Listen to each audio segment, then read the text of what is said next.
Sometimes we believe we're thinking our own thoughts, when we're really just repeating someone else's voice in our head. It's a strange kind of imprisonment. The bars are invisible. The warden is someone you love. Perhaps there's someone whose entire sense of reality was built by another person, someone whose thoughts feel like their own, until you listen closely enough to hear the echo. Most people don't realize how silently a mind can be colonized, how thoughts can be planted so carefully that they grow roots you mistake for your own. But what they really don't see is how those roots can strangle everything else. The morning light never quite reached the basement apartment. Maren had lived there for 3 years. She stood at the kitchen counter, staring at the coffee she'd made exactly the way Tobias liked it. Dark, no sugar. She'd stopped adding sugar to her own cup 2 years ago. She couldn't remember why. The apartment smelled like old books and something faintly medicinal. Tobias collected philosophy texts, Nietzsche, Schopenhauer, Heidegger. He'd leave them open on the table with passages underlined, and Maren would read them while he was at work. She thought she was educating herself. He'd moved in 6 months after they met. It felt natural. He had strong opinions about nearly everything: politics, art, the correct way to wash dishes. Maren found it comforting at first. She'd grown up in a house where no one seemed certain about anything. Her father had been kind but passive, her mother anxious, always asking for reassurance. Dinner conversations were tentative, careful. No one ever said anything definitive. Tobias was certain about everything. "You're too soft," he'd said once early on. "The world will eat you alive if you don't learn to see through people's bullshit." She'd nodded. It sounded like wisdom. It sounded like someone finally knew the answers. The transformation happened slowly, so slowly she didn't notice it happening. First, it was the apartment. Her books, romance novels, poetry collections, disappeared into boxes in the closet. Tobias said they were escapist garbage. He said she was better than that. He said he saw potential in her that she couldn't see in herself. He replaced them with his philosophy texts, with biographies of difficult men, with political theory she didn't fully understand but pretended to. She'd sit on the couch reading Foucault or Derrida, feeling the words slide past her like water. But when Tobias came home and asked what she thought, she'd cobbled together something that sounded intelligent. He'd nod approvingly. Sometimes he'd correct her, but mostly he'd smile. And that smile felt like sunlight. Her plants died one by one, the succulents first, then the ferns. She'd forget to water them, or maybe she just stopped caring. Tobias said they made the place look cluttered. He said minimalism was a discipline. He said people who filled their spaces with things were compensating for inner emptiness. Maren looked at the dead plants and wondered if he was right. Her friends stopped calling, not because he forbade it exactly, just whenever she mentioned seeing someone he'd get quiet, disappointed. "Sarah wants to meet for coffee this weekend," Maren would say. Tobias would look up from his book. "Isn't Sarah the one who works in marketing?" "Yes." "And you want to spend your Saturday talking about what? Brand strategy, social media metrics." The way he said it made it sound ridiculous, shallow. "I thought you were different," he'd say quietly. "I thought you cared about substance." And she did care about substance, didn't she? So she'd text Sarah something came up, rain check. After a while, Sarah stopped asking. Maren worked from home as a graphic designer, freelance. She'd take on projects, logos, web designs, branding packages. It paid well enough. Tobias worked at a consulting firm, something vague involving organizational psychology. He'd come home and talk for hours about the idiots he worked with, the systems they couldn't see, the patterns they were too blind to recognize. She'd listen, nod, ask the right questions. He'd quiz her sometimes. "What do you think is really happening in the Middle East?" Or, "Why do you think capitalism survives despite its contradictions?" If her answer didn't align with his, he'd sigh, shake his head, not angry, disappointed.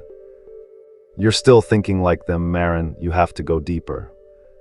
So she started researching before he got home, reading articles he'd approve of, learning his vocabulary, his frameworks, his way of seeing the world.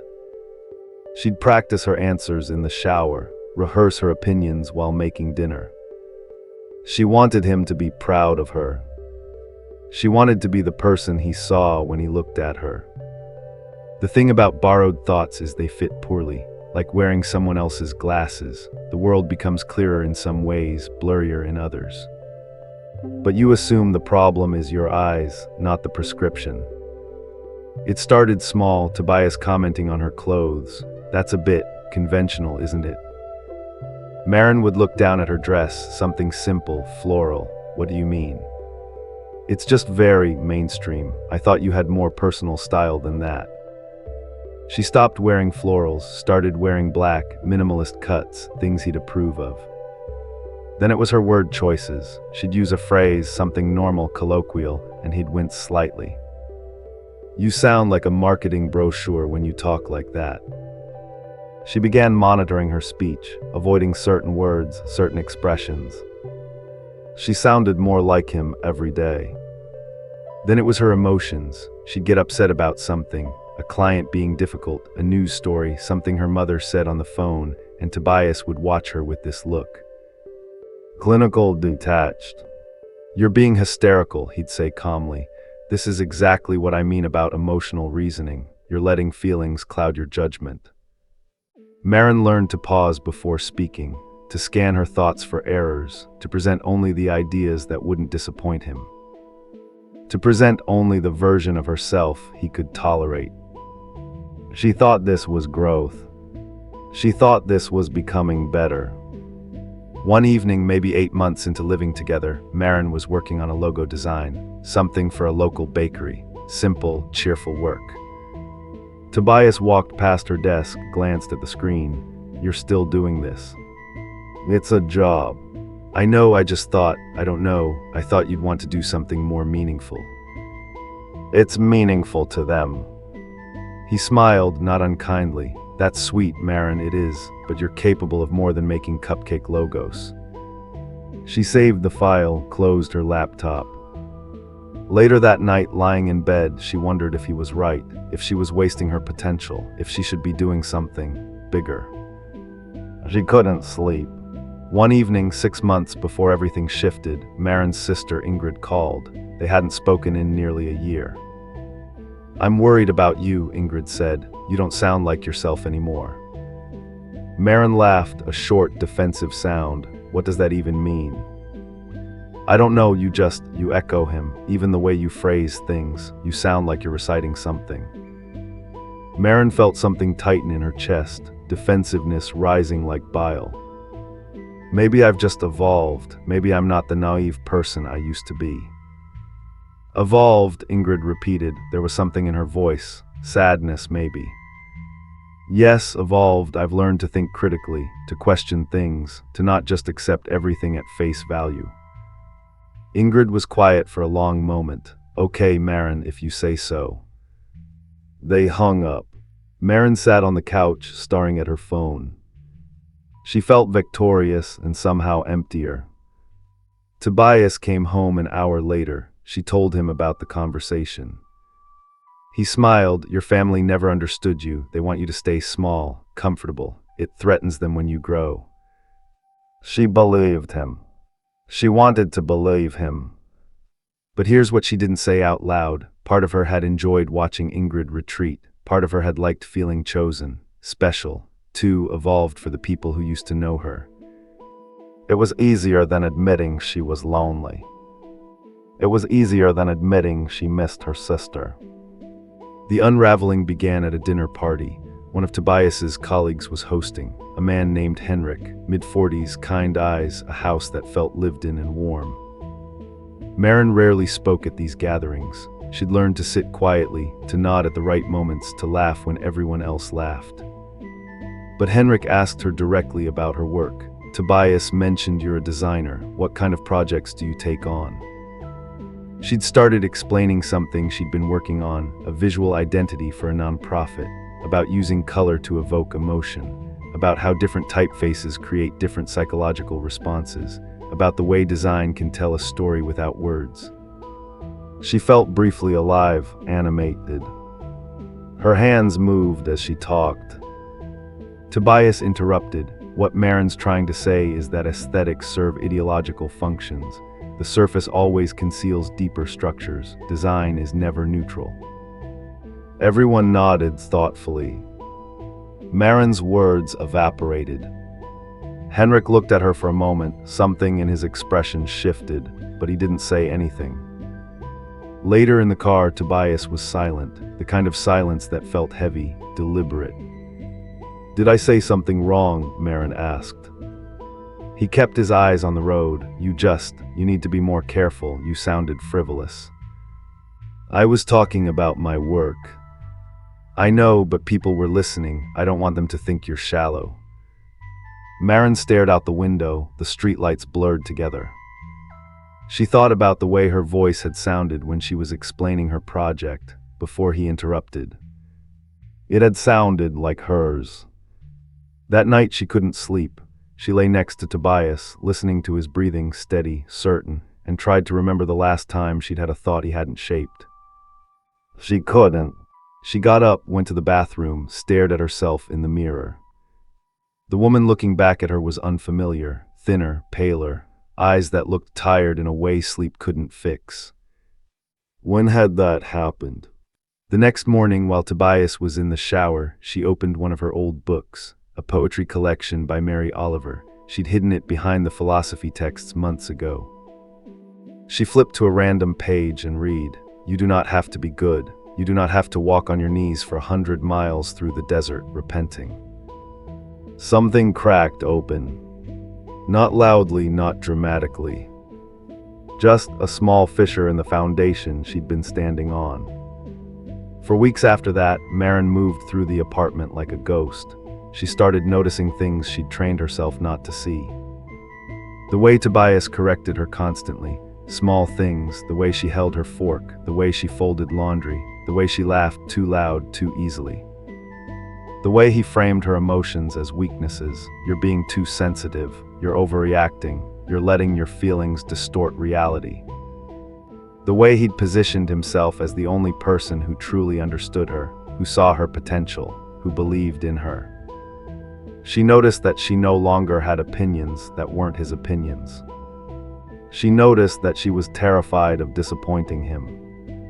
She noticed that she couldn't remember the last time she'd laughed, really laughed. But here's what confused her. She also noticed she still didn't want to leave. Why was that? She started keeping a journal, hidden in her desk drawer, just fragments, thoughts she couldn't say out loud. I don't know if these are my thoughts or his. When did I stop liking the things I used to like? I'm afraid all the time, and I don't know why. What if he's right about me? One afternoon, while Tobias was at work, Maren sat on the floor of the living room, surrounded by his books. She picked one up at random, Schopenhauer. She read a passage he'd underlined. A man can be himself only so long as he is alone. Tobias had written in the margin, truth. Maren stared at the words. She thought about how alone she felt, even when he was right next to her. And then she thought about something worse. What if she left and felt even more alone? What if this was as good as it got? She called Ingrid that night. Her hands were shaking. I think something's wrong, Maren said, with I don't know. Ingrid's voice was careful, gentle. What do you mean? I don't feel like myself, but I don't know who myself is anymore. Do you want to come stay with me for a bit? I can't just leave. Why not? Maren opened her mouth, closed it. She didn't have an answer that made sense. I don't know, she said finally. That weekend, she told Tobias she needed space, just a few days, to visit her sister. He looked at her like she'd betrayed him. His face went through several expressions, surprise, hurt, anger, before settling on disappointment. This is exactly what I was afraid of, he said quietly. You're regressing. Ingrid's going to fill your head with sentimental nonsense. She's going to make you think you're some kind of victim. Maybe I need sentimental nonsense. Don't be childish, Maren. She felt the familiar pull, the instinct to apologize, to soothe him, to shrink back into the shape he found acceptable. And she did, you're right, she heard herself say. I'm sorry, I'm just tired. He softened, came closer, pulled her into his arms. I know, you've been working too hard, let's just have a quiet weekend. Together, we can talk about this. She nodded against his chest and hated herself for it, hated how easy it was to fold, hated how relieved she felt that he wasn't angry anymore. But she stayed 3 more months. Why? Because leaving meant admitting something she wasn't ready to admit. Because staying meant she didn't have to face the person she'd become. Because part of her still believed he was right about her. When she finally went to Ingrid's apartment, it was late spring. The light was different there, brighter. The apartment was small and cluttered and beautiful. Plants everywhere, books stacked in chaotic piles, art on the walls that didn't match, a couch with mismatched pillows. It smelled like tea and something Maren couldn't name, something like permission. They sat on the couch and Ingrid didn't ask questions, she just waited. Finally Maren spoke, I don't know who I am without him. Ingrid reached over, squeezed her hand, then maybe it's time to find out. Maren stayed for a week, then 2. She turned off her phone for days at a time, let Tobias's calls go to voicemail, his texts at first concerned, then frustrated, then angry piled up unread. She started noticing things about herself, small things. She liked her coffee sweet, she preferred silence to philosophical debates, she missed her friends, the ones Tobias had called superficial, she liked wearing colors, she liked bad television, she liked things he would have found frivolous, shallow, beneath her. And slowly, carefully, she started thinking her own thoughts again. She cried a lot during those weeks, not the controlled, apologetic tears Tobias had tolerated, deep, shaking sobs that felt like excavation. Ingrid let her, didn't try to fix it, just sat with her. One night Maren asked, how did you know that something was wrong? Ingrid was quiet for a moment. You stopped disagreeing with anyone, about anything, you became this agreeable version of yourself, and the things you said, they didn't sound like you, they sounded like someone trying to sound smart. Maren winced. I'm not trying to be cruel, Ingrid said, but you used to have opinions, strong ones, you'd argue with me about movies, about books, about everything, and then suddenly, you just agreed with him about everything. I thought I was learning, growing. Maybe you were just disappearing. When Maren finally returned to the apartment, Tobias was waiting. He looked smaller somehow, tired. There were dishes in the sink, books scattered everywhere. I've been thinking, he said quietly. Maybe I was too hard on you, maybe we can find a middle ground. And for a moment, just a moment, Maren felt relief. This was the version of him she'd been waiting for, the one who saw her, the one who cared, the one who could change. Okay, she said. They tried, and for 6 weeks they tried. Tobias was gentler, he asked about her day. He didn't correct her as much, he even bought her flowers once. But Maren noticed something. She was still translating herself, still choosing words he'd accept, still bracing for disappointment. The cage was just prettier now, the bars were just more subtle. And she noticed something else. She resented him for trying. Because it meant he could have been this way all along. He'd just chosen not to. He'd chosen the version of himself that needed her small, and now that she was leaving, suddenly he could be kind. The unfairness of it made her furious.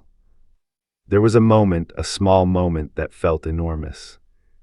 They were making dinner together, something domestic, normal, pasta. Tobias asked, what kind of sauce do you want?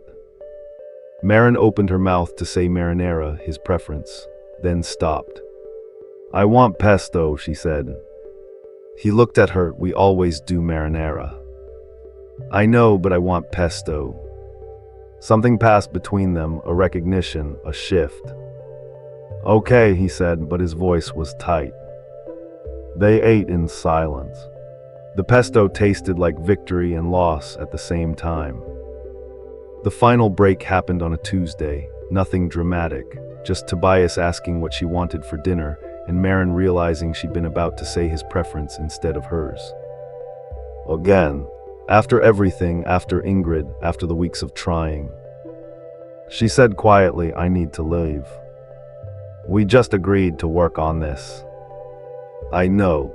So you're giving up. She looked at him, really looked, and saw someone terrified, someone who needed her to be small so he could feel large, someone who would never stop shaping her. I think I've been giving up for 3 years, she said quietly. I'm just finally admitting it. She moved out 2 weeks later. The process was harder than she'd imagined, not logistically, emotionally. Every box she packed felt like an excavation of someone she'd buried. Her books, her plants, new ones from Ingrid, her clothes, the ones Tobias had called conventional. Things she'd forgotten she owned, things she'd forgotten she liked. He tried to convince her she was making a mistake, that she'd regret this, that she was choosing mediocrity over meaning. You'll never find someone who understands you the way I do, he said. And part of her believed him, part of her still does. The new apartment was small, too expensive. The walls were thin, and she could hear her neighbors arguing at night. But it was hers. She put her books on the shelves in no particular order. Poetry next to graphic novels next to philosophy. Mary Oliver next to Nietzsche. She bought plants, a ridiculous number of plants, succulents and ferns and things she didn't know the names of. She played music Tobias would have hated, pop songs, dance music, things with no intellectual merit whatsoever. And slowly, carefully, she started thinking her own thoughts again, she thought. It wasn't linear. Some days she'd catch herself parroting his phrases. Some days she missed him, not the real him, but the version she'd invented. She learned to sit with the uncertainty. She learned that not knowing was different from knowing someone else's answer. She started seeing her friends again. Sarah, others she'd let drift away. It was awkward at first. They were careful with her, gentle. Sarah asked over coffee, "Are you okay?" Maren thought about it, really thought about it. "I don't know," she said, "but I think that's okay." She started taking on different design projects, not just logos and branding, editorial work, book covers, things that felt more personal, things that were hers. Months later, Maren sat by the window with her coffee, sweet, the way she liked it, and thought about the person she'd been. She didn't hate her, she didn't fully understand her either. Why had she stayed so long after she knew? Why had part of her still wanted his approval? Why did freedom feel so much like falling? She thought about Tobias sometimes, wondered if he'd found someone else to shape, someone more willing, someone less resistant. She hoped not, she suspected yes. The cruelest part wasn't that he'd controlled her, it was that she'd convinced herself it was love. Because maybe she wasn't just a victim, maybe she was also someone who'd been too afraid to exist without instructions. Maybe both things were true. In the quiet of her small apartment, surrounded by her chaotic books and thriving plants, she began the slow work of listening to herself. Some days she still wasn't sure she existed without his echo. Some days she wondered if anyone really has their own thoughts, or if we're all just collections of other people's voices. Some days she missed the simplicity of certainty. But it was hers, whatever that meant, and maybe that was enough, or maybe it wasn't. She was still figuring it out. There's a kind of violence that leaves no marks, when someone's thoughts burrow so deep into your mind that you forget you used to think differently, when you give away your certainty piece by piece, and convince yourself you're growing. Carl Jung said, "Until you make the unconscious conscious, it will direct your life and you will call it fate." Maybe that's what happens when we let someone else's voice become louder than our own. We don't notice the moment we disappear. We just wake up one day and can't remember who we were. And the question that lingers isn't whether we can get that person back, it's whether we even want to, or whether we ever knew them at all. These reflections don't resolve cleanly, they just sit. If you recognize that weight, maybe there's something here worth carrying a bit further.